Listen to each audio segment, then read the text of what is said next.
ఇక్కడ ఎమ్మెల్సీ కవిత అసలు నిజంగా ఈసారి ఎమ్మెల్సీ కవిత ఎంపీ ఎలక్షన్లలో పోటీ చేస్తారా లేదా అనేది అయితే ఒక పెద్ద కన్ఫ్యూజన్ ఉంది.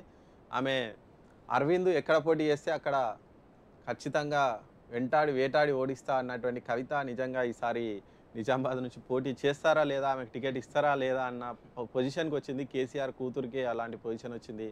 ఆమె మెదక్ కూడా వెళ్తారని వార్తలు వస్తున్నాయి. కాబట్టి అక్కడ మెదక్ వెళ్ళడం హరీష్ రావుకి ఇష్టం లేదట. అక్కడ నుంచి పోటీ చేస్తే నాకు ఆధిపత్యానికి గండి పడుతుందని ఆయన భయపడుతున్నారు.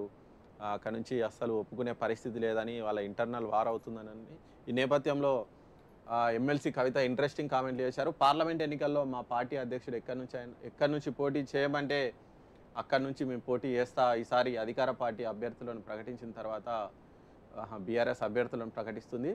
100 రోజుల తర్వాత కాంగ్రెస్కు సినిమా చూపిస్తారట. తెల్లాపూర్లో గద్దర్ విగ్రహం వెనుక రియల్ ఎస్టేట్ మాఫియా ఉందని సంచలన ఆరోపణలు చేశారు. ఓకే, గద్దర్ విగ్రహానికి రియల్ ఎస్టేట్ మాఫియాకి ఏంటి సంబంధం? టూరిస్ట్ స్పాట్, పర్యాటక ప్రాంతం అని.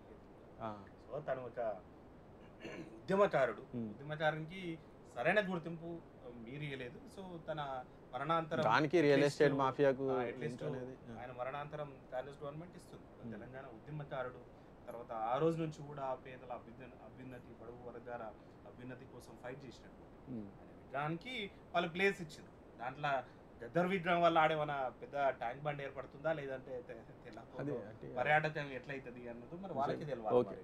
అంటే మరి వాళ్ళు ఇంతకు ముందు కూడా అట్లా ఏమైనా చేసిర్రా? విగ్రహాల వల్లనే, విగ్రహం వెనకాల బీసీల అభ్యున్నతి ఉంటది అంట. విగ్రహాల వల్లనే నిజంగా డెవలప్ అవుతుందని చెప్తారా? అట్లా అంటే ఇప్పటికీ మన దేశంలో ఎన్నో విగ్రహాలు ఉంటాయి, మరి ఎక్కడ ఎంత డెవలప్ అయింది? చౌరస్తాలో గాంధీ విగ్రహం ఉంటుంది, అందరు గాంధీ మహాత్ములు అవుతున్నారా? అవును. సో వాళ్ళకి కావాల్సినటువంటి మొన్నటి వరకు బీసీలకు కావాల్సినటువంటి అన్ని ఫెసిలిటీస్ ప్రొవైడ్ చేసిండ్రా? బీసీల కోసం ఫెసిలిటీస్ ప్రొవైడ్ చేయండి అనేటువంటి డిమాండ్ చేయాలి. రెండవది కంపారిజనే బాగాలేదు.